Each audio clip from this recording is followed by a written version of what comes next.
last night, riding low on my chair. She won't know that I'm there. All right. Well, we are back. We took a week off of our new series last week for the picnic, which was wonderful. I pray that you enjoyed that if you were with us. I surely did.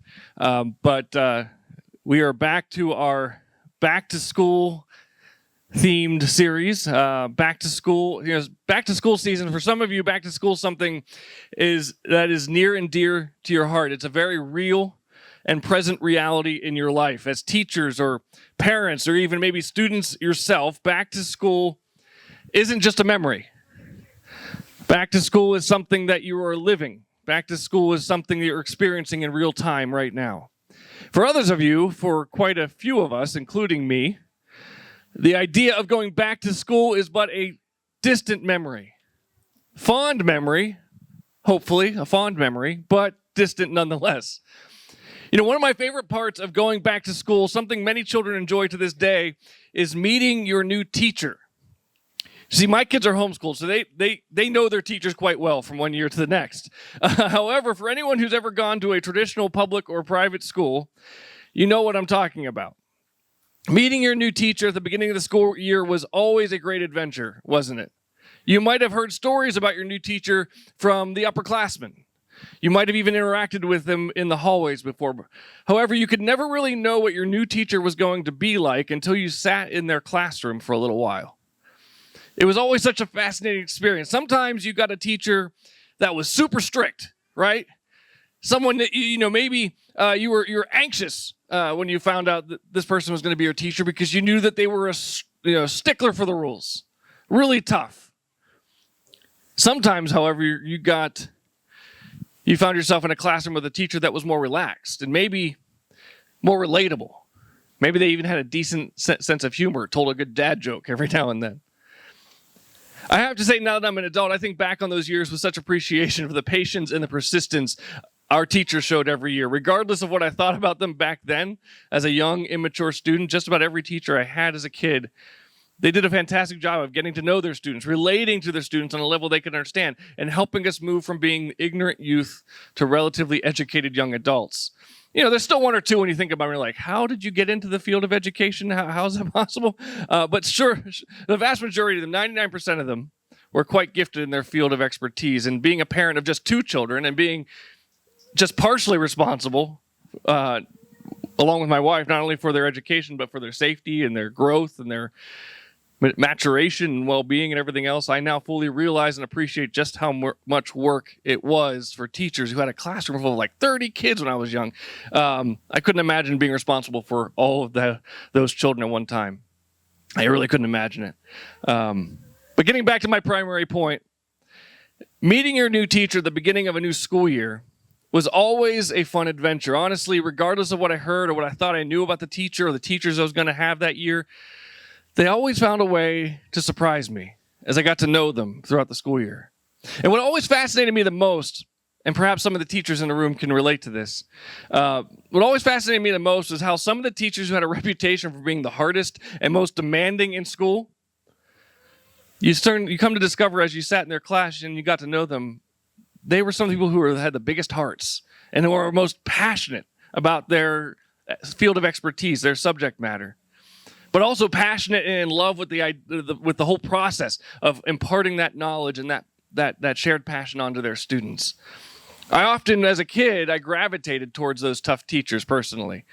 And my friends used to scoff at me for it. It wasn't that I was some sort of glutton for punishment. I just quickly recognized that what most students described as tough was really just a deep well of knowledge and interest in their field.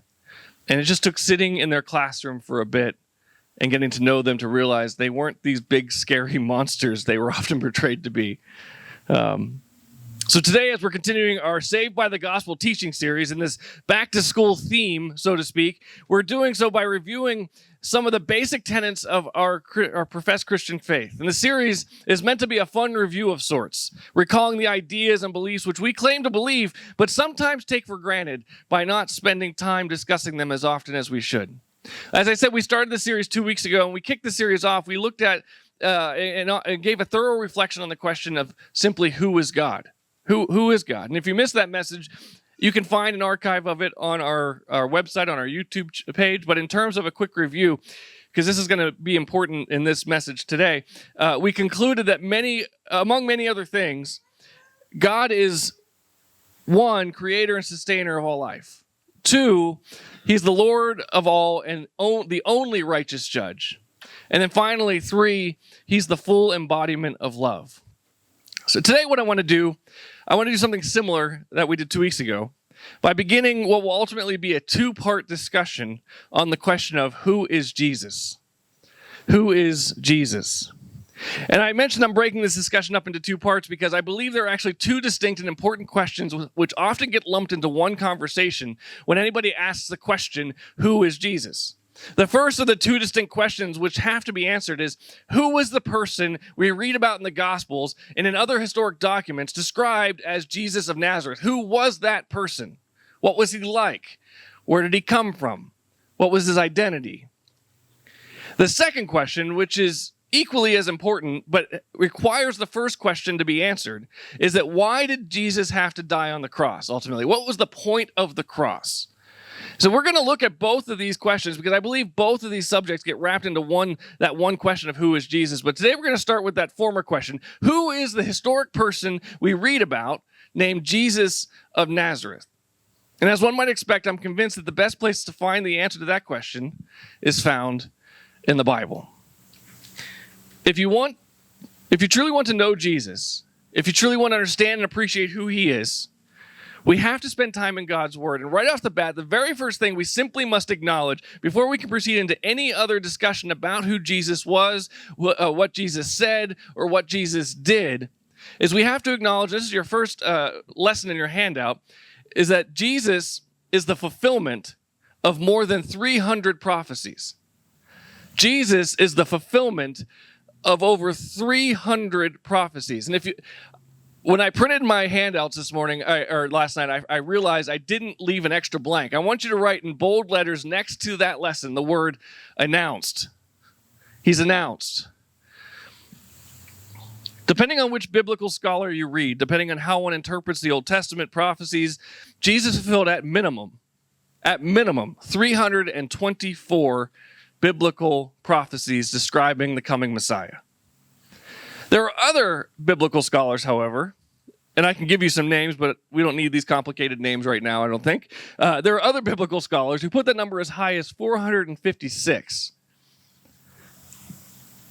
But at a minimum, we're looking at more than 300 precise prophecies which speak of the coming Messiah being fulfilled in the life and the ministry of Jesus of Nazareth.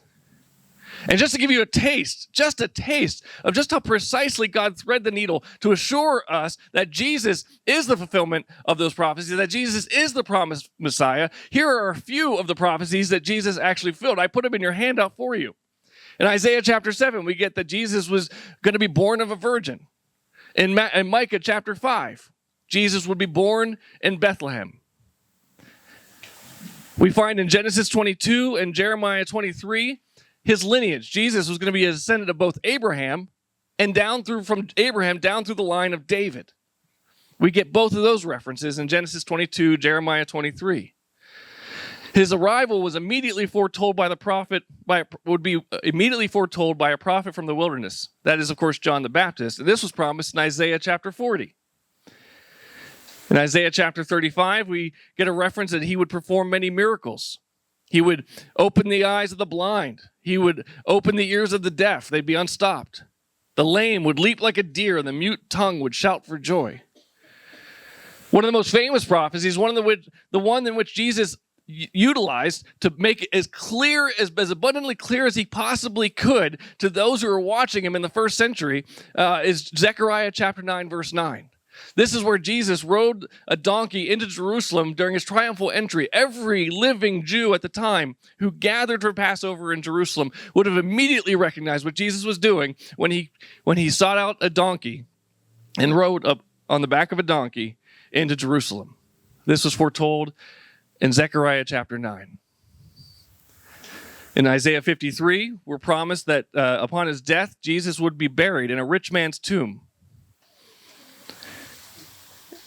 If it wasn't for the sake of time, we could continue down this path and go over so many more prophecies from the Old Testament which Jesus fulfilled. I haven't even touched on the prophecy of his death, of his pending resurrection. We're going to talk about those at length next week.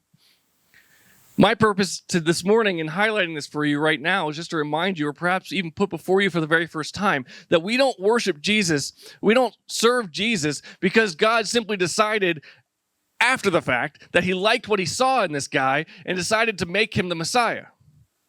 This was a long-standing, thousands of years standing promise from the dawn of creation. Who Jesus was and what Jesus did was no accident. God foretold of Jesus' coming and prepared the way for Jesus' coming as far back as the Garden of Eden. So this is the very first thing we have to understand and truly appreciate about Jesus before anything else, that he's the promised Messiah because he fulfills at least, at minimum, 300 Old Testament prophecies. The second truth about Jesus, which Scripture simply insists we understand and accept, is that Jesus was and is fully human. Jesus was and is fully human. Again, if you're keeping notes and you want to write a single word in big bold print right next to that line, Jesus was and is fully human, write the word relatable. Write the word relatable. Since the earliest days of the church, there's been an ongoing false teaching. Actually, most church historians and ancient Christians would call it a heresy. There was this false teaching and heresy which spread in the belief that while Jesus is clearly fully God, because he's so righteous and holy and pure, he cannot possibly take on human flesh and only sort of projected a human form throughout his earthly ministry. You might know of this false teaching or read of this heresy if you're into such things and you study this kind of stuff. You might understand it and recall it being a heresy known as Docetism. This is the teaching of Docetism.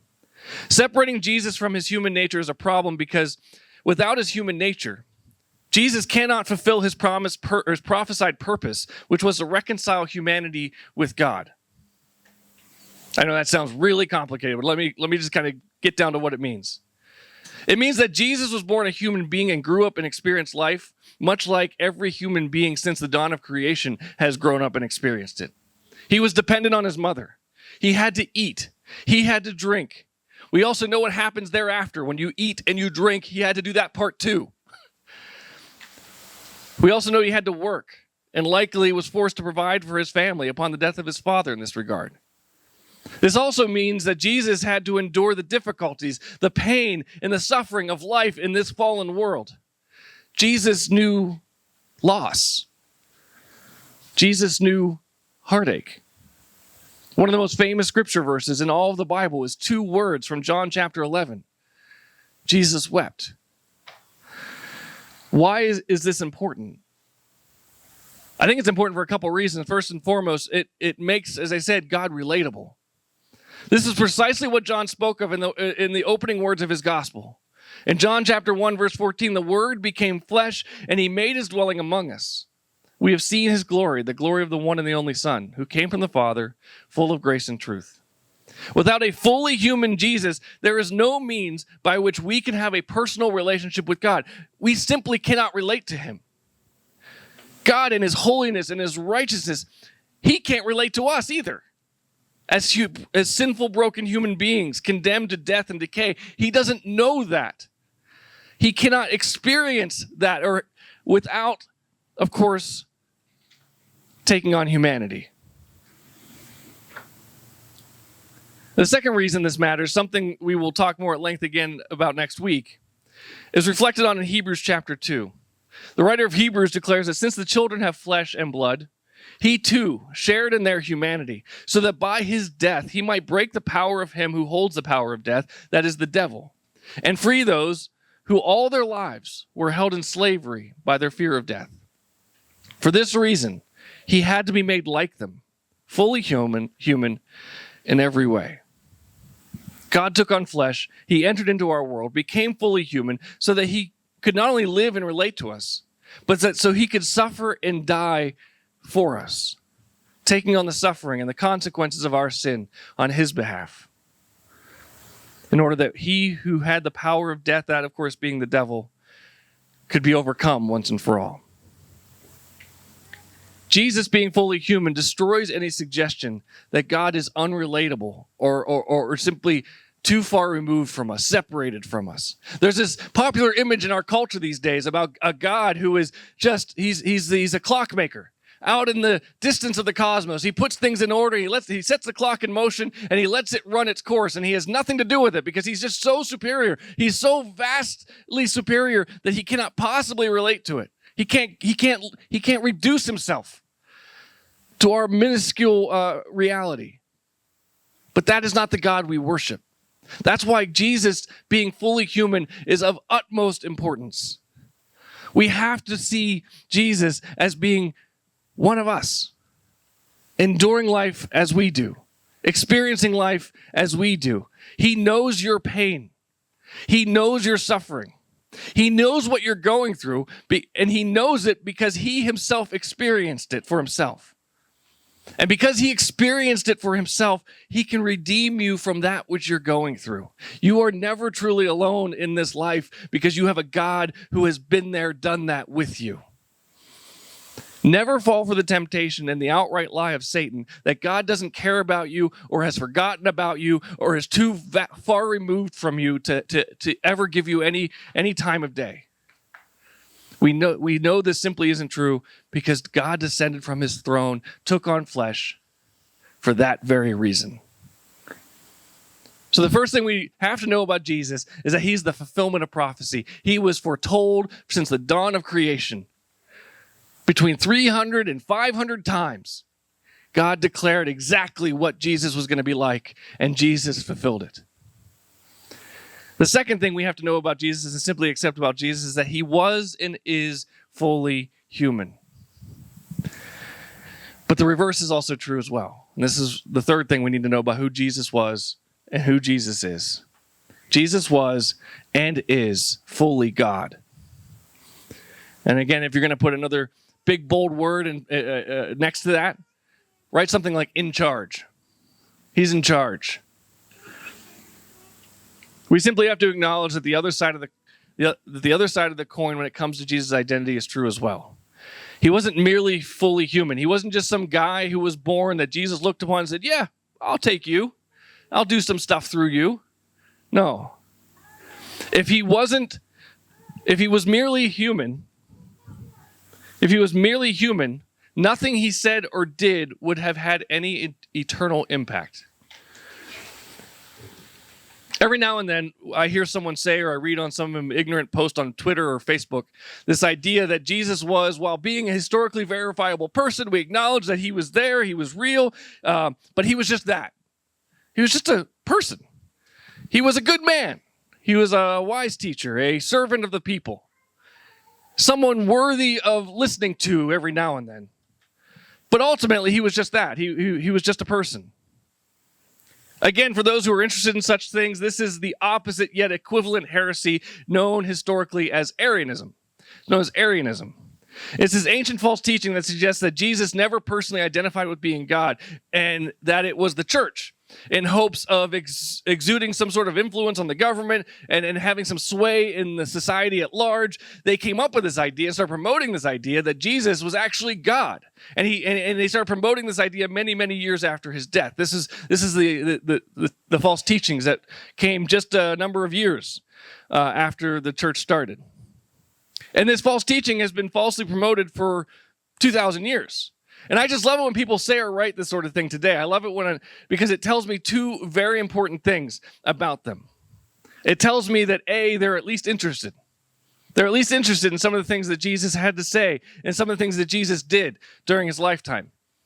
Perhaps they've read or been told about Jesus' public ministry. Perhaps they've read or been told about some of Jesus' more prophetic teachings. Perhaps they've read or been told about the love and the sacrifice that Jesus promoted in his lifetime. They're into this side of Jesus. A lot of the world loves this part of Jesus' identity. They see him as somebody who can, coexist with the litany of other gods around the world.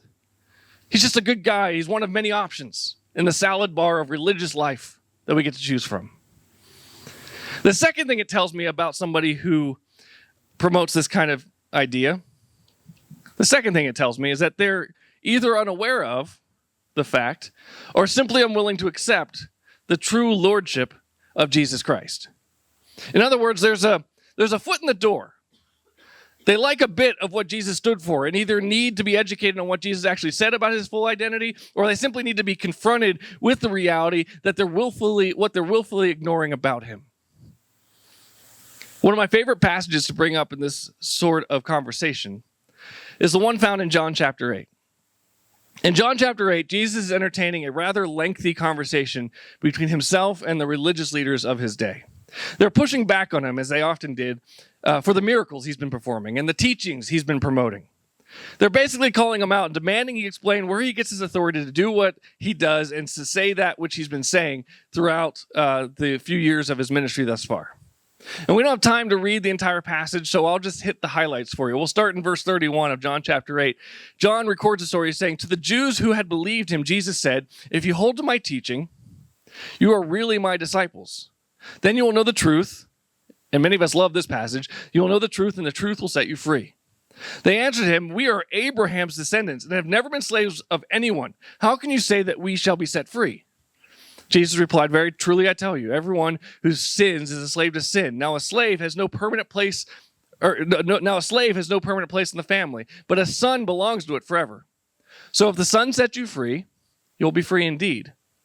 Jesus goes on from here to accuse the Jewish leaders of being the sons of the devil rather than the sons of Abraham. It's a classic exchange that he shares with these religious leaders. They, of course, as anyone would, take great offense to this idea, and they basically demand Jesus explain how he could possibly know how he could possibly know Abraham better than them, because of course they've studied Abraham all of their lives, and he's a young whippersnapper in the grand scheme of things. How dare you tell them that they don't know Abraham like he does? Well, Jesus tells them, he says, "I know Abraham because Abraham was ecstatic at the sight of me and the work that I would be doing among his descendants." That's my paraphrase of what Jesus actually says. And we'll pick up the story in verse 56. He says, "Your father Abraham rejoiced at the thought of seeing my day. He saw it and was glad." The religious leaders respond, "You're not yet 50 years old," they said to him, "and you've seen Abraham?" "Very truly, I tell you," Jesus answered, "before Abraham was born, I am." Underline those two words. I am. "Very truly, I tell you," Jesus answered, "before Abraham was born, I am." At this, they, the religious leaders, of course, picked up stones to stone him, but Jesus hid himself, slipping away from the temple grounds. Closing out John chapter 8, we have the story of a very heated conversation between Jesus and the Jewish leaders, wherein they're basically asking him, "Who do you think you are?" Jesus has been healing the sick, giving sight to the blind, casting out demons, and most egregiously, forgiving sins. The religious leaders were becoming more and more irate because they had no idea where this Jesus was getting his authority to do these things, right? He's just a guy in their minds. He's just some man. He wasn't part of their inner circle. He wasn't part of the proper religious order. He hadn't been training under these religious teachers for years on end. He was just some guy who came out of nowhere and has gained this massive following. So they began to ask themselves, and eventually asking him, who is this guy? What gives him the right to do what he's doing? Is he delusional? Is he demon-possessed? These are ideas they throw out there. And I love how Jesus boldly and courageously responds. He says, "Before Abraham was born, I am." You recognize that phrase, don't you? You should. You should recognize that phrase. In the original Greek, the phrase is the words ego eimi.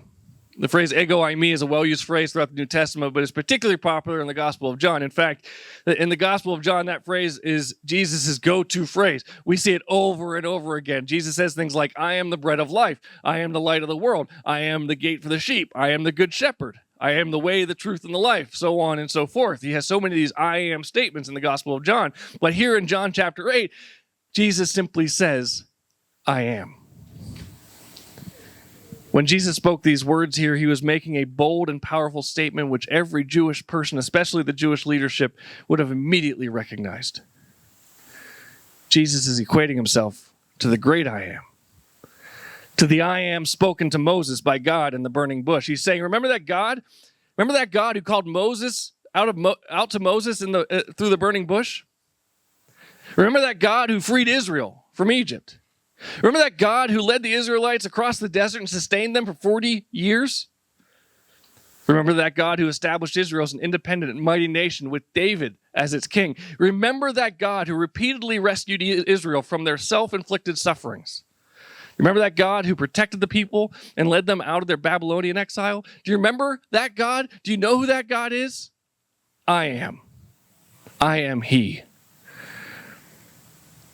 There's no doubt that the Jewish leaders caught Jesus' declaration. John tells us in the final verse that they picked up stones and were ready to stone him. In other words, they're ready to murder him for the sin of blasphemy. They were ready to kill him right then and there because he equated himself with God. There's only two options, friends, in this scenario. When we read this story, there's only two options. Either Jesus is incredibly insane and blasphemous, or it's true. That's it. Or it's true. There's no middle ground. There's no coexisting with every other religious leader in the world saying, yeah, Jesus might just be one of the many options. It doesn't exist. Either he's nothing or he's everything. Of course, we have the benefit of hindsight. We know it's true. We know Jesus is God. He not only proved it through his many miracles and his teachings and his ministry, but he proved it through the greatest miracle of them all when he walked out of the tomb 3 days after being murdered on a cross. I don't know about you, but mere humans don't simply walk out of their own grave on their own accord. So who is Jesus? He's the fulfillment of more than 300 prophecies spanning thousands of years. Jesus is fully human, but he's also fully God. What does all this mean? What is the impact of it on our lives? A better question might be, how doesn't this impact our lives? And I started this morning, this message reflecting on what it's like to go back to school and meet your new teacher. And it's funny, I don't know how it works today, but I remember when I was in elementary school, my parents would one day get a letter in the mail. And my sister and I would be ecstatic when that letter finally came. Return address for our school, right? And it probably came in the summer, I'm guessing, during our annual school break. And in that letter contained our classroom assignment for the upcoming school year. It had been pre-announced. It was being announced to us. School's coming, and you're being assigned to Mrs. Smith or Mr. Jones or whomever. And of course, this is before the internet, this is before social media, this is before Facebook and all that stuff. And we would go run around to our friends, maybe call our friends up on the phone, like with the old rotary phones. And, you have to wait for someone else to get off the phone line. And we'd be like, who'd you get? What classroom are you in? All this stuff. We'd go back and forth. And it was just so much fun trying to figure out whose class everyone was in and where your friends would be during the coming school year. And the best part was you would grieve. You would grieve not only the end of summer, but when you or maybe one of your friends got one of the tough teachers, right? Like, oh, you got him. Oh, you're going to have a terrible year. It's going to be awful. Oh my gosh. Oh, but you got this guy, this woman, that she's so relatable. She's so funny. She's so easygoing. You're going to have a great year. Isn't it interesting how all that relates to how God relates to us as well? Just like when we got that letter in the mail, Jesus was announced. His coming was guaranteed. His coming was promised. And there was going to be two sides of him. There was going to be one side of him where he's completely human, just like you and me. He's relatable. He's probably funny. He's someone who wraps his arms around you and says, "Come home. I'm one of you. You're one with me." But then there's that other side, right? Like those tough teachers we had in school. The sticklers for the rules. They're in charge. But you know what I find? When it came to those teachers, I find the same thing when it comes to God, just as I said before. All of this should draw us nearer to him. Because as we get closer to God, as we get closer to Jesus, as we lean into him, we discover both sides of him just compels us to become more like him and to want to reflect him more brightly in the world around us. Yeah, he's in charge, but man, does he love us. in a mighty, mighty way. Let's go now to Jesus our Lord in a word of prayer.